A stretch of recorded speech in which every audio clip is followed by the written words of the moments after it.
Adult assessment. Your assessment process begins the moment that you first see the patient, and it will continue with each encounter that you have after that.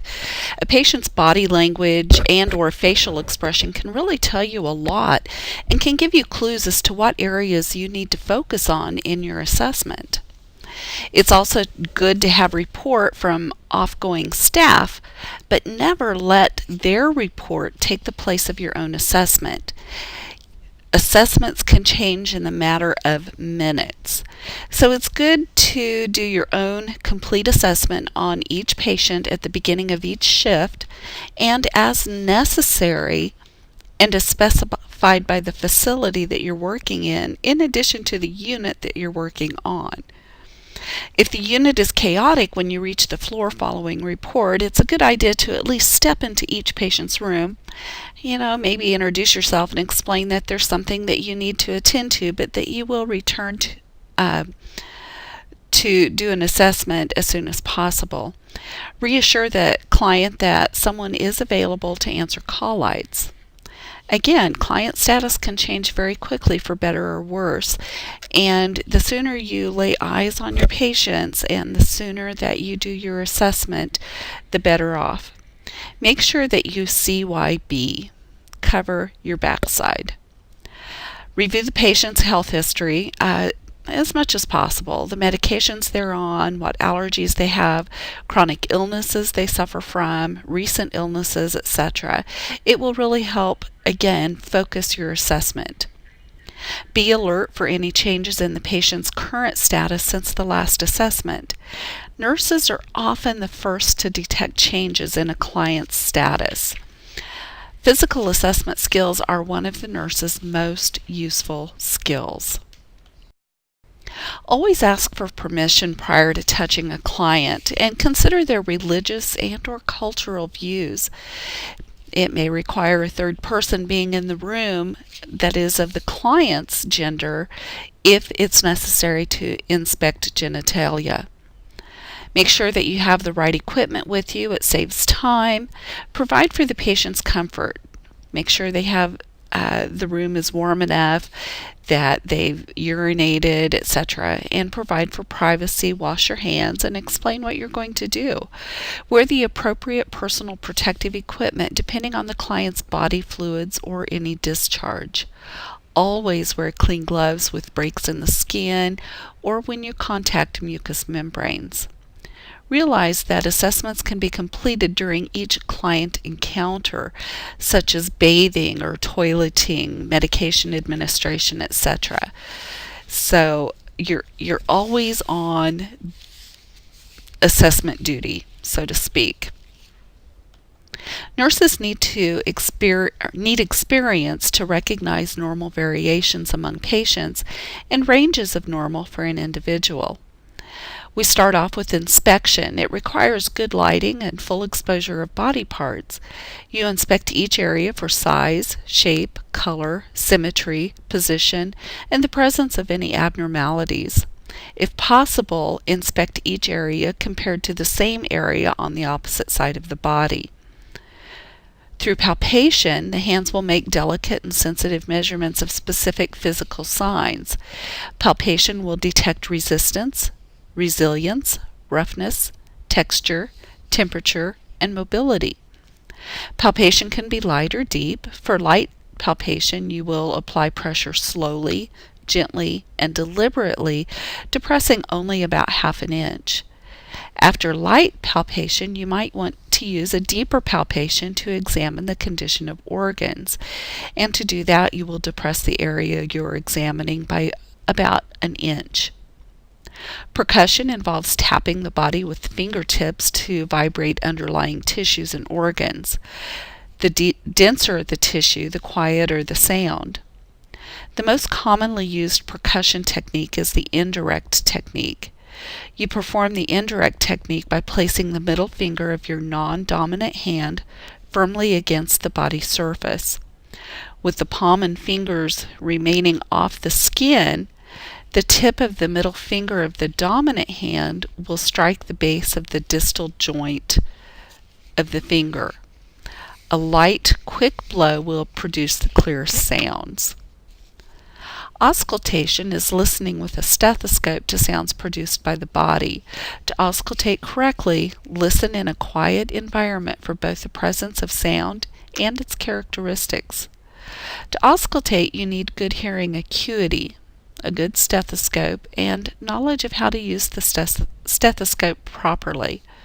There are 4 characteristics of sound. You want to listen for frequency, or the number of sound wave cycles generated per second by a vibrating object. The higher the frequency, the higher is the pitch of a sound, and vice versa. You listen for loudness. Auscultated sounds are described as loud or soft. And quality.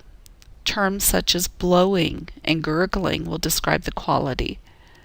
Duration of sound is short, medium, or long. And finally, olfaction uses the sense of smell to detect abnormalities that might go unrecognized by any other means. Assessment should follow a routine, for example, head to toe. There's no right or wrong routine, but a routine should be in place to assist you in not forgetting anything. Components of your assessment can be going on concurrently.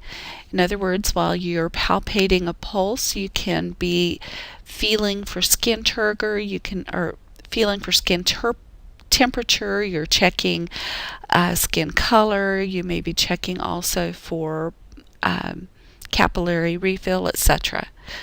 Prioritize an assessment based on the client's presenting signs and symptoms. To do a neurological assessment, you need to determine cognitive status, person, place, and time.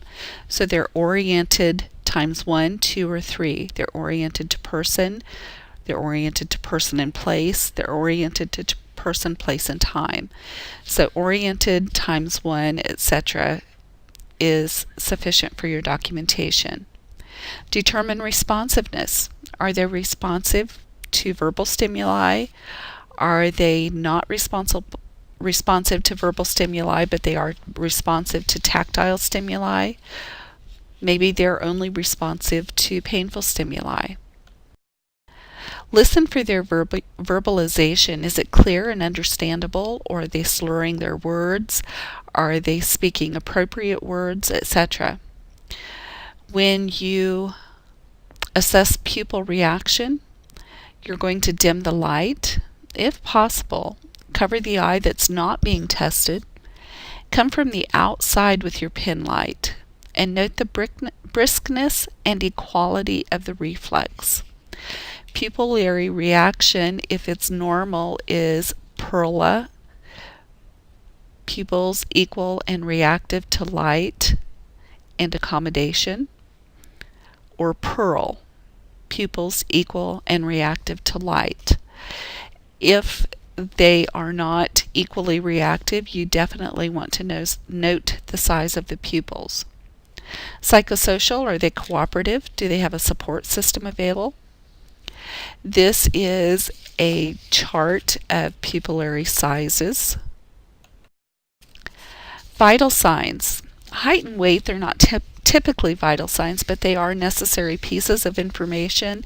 So make sure that if it's necessary that you do have that obtained. Temperature, pulse, respirations, blood pressure, oxygen saturation, and pain are all vital signs.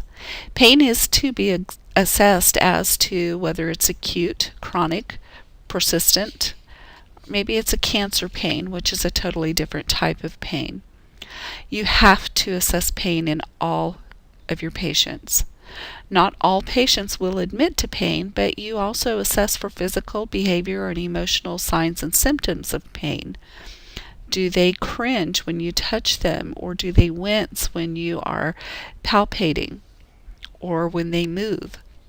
The same pain scale that you use with your patient should be used throughout that patient's stay, so you have comparison. McCaffrey and Passero in 1999 stated that pain is whatever the experiencing person says it is, existing when she or he says it does. It is not the patient's responsibility to convince the nurses that they have pain. It's the nurse's responsibility to believe them. So when you are assessing pain, you might want to use the PQRSTU mnemonic. P is provocative and palliative. Is there anything that initiates the pain? Q is the quality of the pain. What kind of pain is it? Region or radiation, where is the pain and does it move? Severity, how strong is it? Timing, how long has it been going on? When did it start? And you, how does it affect you? This is just an example of one pain scale that you might use. This one is really good for children. Integumentary, you're looking at skin color, skin temperature, integrity. Are there any breaks in the skin? Skin turgor, and mucous membranes. This is how you determine skin turgor. If you look at the picture in the lower right, you see that the skin remains tinted, so that means there is poor turgor. You describe this as being slow return to normal, or skin remains tinted when pinched. If you have poor turgor, this is an indication of dehydration. Pulmonary assessment. You are going to start off by assessing the respiratory rate. You're going to listen to the breath sounds. Assess the breath sounds as the patient will take deep, slow breaths with the mouth slightly open. Listen to a full inspiration and expiration at each position. Compare breath sounds from side to side. So you listen on the right, you move to the left. You go down a little bit on the left, and then you listen on the right in the same spot. So you compare the breath sounds from side to side. Your complete assessment will include at least 4 areas bilaterally on the anterior chest wall and 5 areas bilaterally on the posterior chest wall. You're also assessing for chest wall movement, making sure that there's symmetrical movement, and you're looking for the use of accessory muscles. Are they using their abdominal muscles to breathe? Do they have any sputum? Respiratory assessments can point to a patient's status change, such as maybe fluid overload or an infection. So if there is sputum, you really need to assess it. You need to look and see what color it is, and is it very thick and tenacious, or is it thin? This is a diagram of the areas that you would look at assessing on the patient's chest and on their back. Cardiovascular assessment, we look at pulse rate. If the radial pulse is irregular, make sure that you compare it to the apical pulse. You want to determine, is the blood being perfused with every heartbeat? So if you compare to the apical and it's not irregular, but it is irregular at the radial, there might be some type of circulation issue going on. Heart sounds, normal heart sounds are lub-dub, and those sounds might vary slightly depending on the auscultation site. At this point in your assessment skills, all we're looking for is normal or abnormal.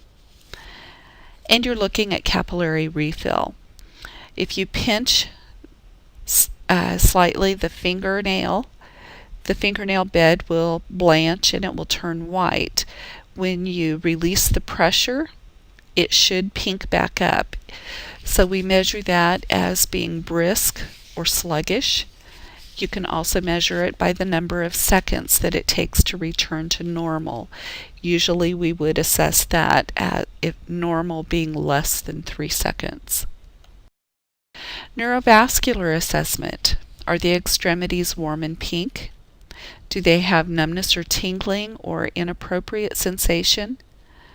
You check the peripheral pulses. You check for edema by pressing firmly for approximately 5 seconds. The depth of the crater is going to So again, when you're assessing edema, you're going to press on the skin for approximately 5 seconds, and if it makes a crater, then there's definitely some edema there. The depth of the crater will determine the degree of pitting edema they might have. So they may have pitting edema or they may have non-pitting edema. We also assess for a DVT. So we assess the lower extremities for pain, tenderness, palpate for heat, and gently palpate for firmness or swelling. You can measure the legs to compare sizes, but definitely do not massage. The Hohmann sign is no longer considered a reliable test for a DVT, but you can still do the Hohmann sign to test for a DVT. If there is a strong suspicion of a DVT, then do not perform the Hohmann's test. To do the Hohmann's test, basically you have the client lay with their foot or lay with their leg out straight, and they pull their toes towards their head. If there's pain in the back of the calf, it may indicate there is a deep vein thrombosis. DVTs are more common following surgery, trauma, fractures, childbirth, or long periods of immobilization. TEDHOs, SCDs or sequential compression devices, or foot pumps can often be used on patients that have limited mobility because it can improve circulation. Prevention is the best method to reduce the risk for DVTs, so we do the early ambulation being the most effective preventive measure. TEDHOs, again, make sure the TEDHOs don't roll down because it can constrict and actually cause DVTs. SCDs will drive superficial blood into deep veins and help prevent venous stasis and the accumulation of clots. Foot pumps will mimic the natural action of walking and improve circulation in the lower extremity. Make sure that you do assess the patient's skin before and after and during the use of a circulatory aid device. This is a picture to show you how to assess the pitting, the degree of pitting. Again, TEDHOs, SCDs, and foot pumps are used to help improve circulation, but the best preventative method to reduce the risk is early ambulation. It's not necessarily a guarantee, but it will help.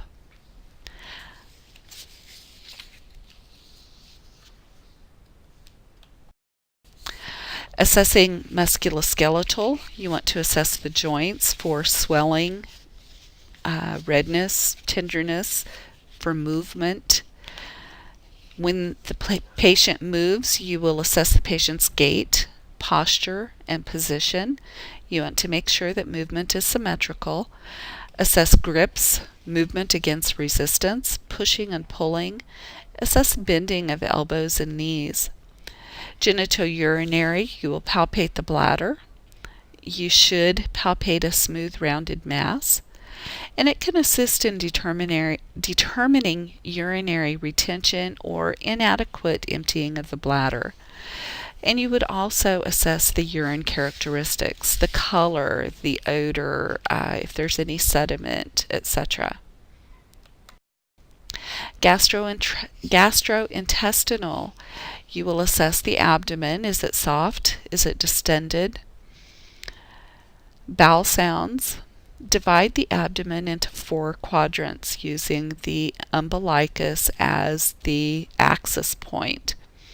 So you'll go up and down and then across from the umbilicus. Listen for a minimum of 5 to 20 seconds in each quadrant. Normal sounds are described as normal. Bowel sounds are described as normal, hyperactive, hypoactive, and absent. Normal bowel sounds will occur every 5 to 15 seconds. It's common for bowel sounds to be hypoactive for about 24 hours following surgery or childbirth. If you are not hearing any abdominal sounds, you should listen for at least 60 seconds in each quadrant. Then you will describe that for your documentation as bowel sounds active times 4 quadrants, bowel sounds hypoactive times 4 quadrants, etc. Palpation and percussion are then completed following auscultation. If you do this prior to auscultation, you can actually alter the bowel sounds.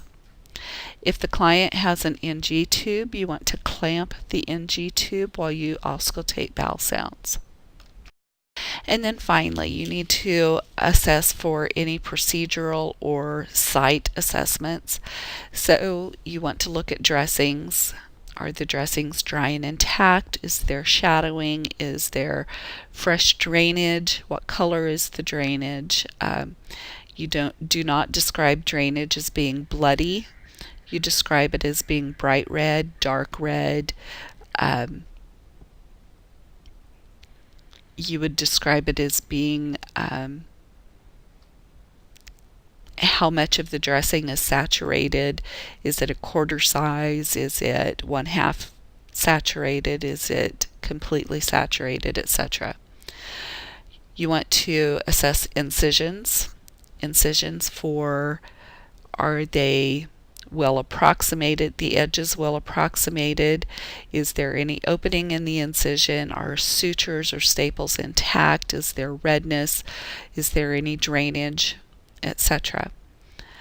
Assess IV sites for swelling, warmth, redness, any leaking of fluids from the site, and assess if there's any IV fluids going infusing. And you would need to note what fluids are infusing, and you would need to note the rate at which they're infusing and to which IV site they're infusing if there are multiple sites.